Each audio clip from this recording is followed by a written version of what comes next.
Hi வணக்கம். இன்னைக்கு பார்த்தீங்கன்னா பாண்டியன் ஸ்டோரி இன்னைக்கான எபிசோடு தாங்க பார்க்க போகிறோம். அதுக்கு முன்னாடி என்னோட சேனலை சப்ஸ்கிரைப் பண்ணி வச்சுக்கோங்க. வாங்க கதைக்குள்ளே போகலாம்.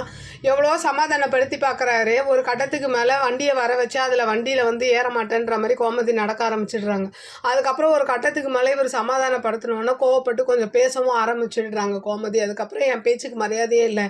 அந்த வீட்டில் ஒரு சோபா சேர் எப்படி இருக்கோ அந்த மாதிரி தான் இருக்கேன். என்னை யாரும் மதிக்கிறது இல்லை, நீங்களும் என்கிட்ட பேசுறதில்ல. அப்படி என்ன தப்பு பண்ணிட்டேன்? என் அண்ணன் பொண்ணு நிர்கதியாக நடு ரோட்டில் நின்று அவளை வீட்டுக்கு சொன்ன போக மாட்டேன், அதனால தான் நான் கதிர் கல்யாணம் பண்ணி வச்சேன்ற மாதிரி அவங்க தரப்பு நியாயத்தை சொல்லிக்கிட்டே இருக்காங்க. இந்த பக்கம் பார்த்தீங்கன்னா பழனி வீட்டுக்கு வராரு. வீட்டுக்கு எல்லாத்தையும் விசாரிக்கும் போது ஒருத்தவங்க கோமதி கிட்ட ரேஷன் கார்டு கொடுத்துருக்கேன், அதை எடுத்து தாங்கன்ற மாதிரி கேட்குறாங்க. அப்புறம் பார்த்தீங்கன்னா தேடி தேடி பார்க்குறாங்க, இல்லை. அப்புறம் ராஜியும் மீனா அத்தை இப்போ வீட்டில் இல்லை, வந்தவொடனே எடுத்து கொடுக்குறோன்ற மாதிரி அவங்கள சொல்லி அனுப்பிடுறாங்க. அப்புறம் பார்த்தீங்கன்னா அப்புறம் மீனா சொல்கிறாங்க, அத்தை ஒரு நாள் இல்லை, ஒரு 1 hour இல்லைன்னா கூட இந்த வீடே சம்பிச்சு போய்டுன்ற மாதிரி பேசுகிறாங்க. இந்த பக்கம் பார்த்தீங்கன்னா பாண்டியனும் கோமதியும் ஓரளவுக்கு சமாதானம் ஆகி அப்புறம் கோவில் வாசலில் உட்காந்து பேசிகிட்டு இருக்காங்க. 2 பேரும் மாறி மாறி மன்னிப்பு கேட்டுக்கிறாங்க. இந்த மாதிரி நான் என்னை மாற்றிக்கிறேன் அப்படின்ற மாதிரி பாண்டியன் சொல்கிறாரு.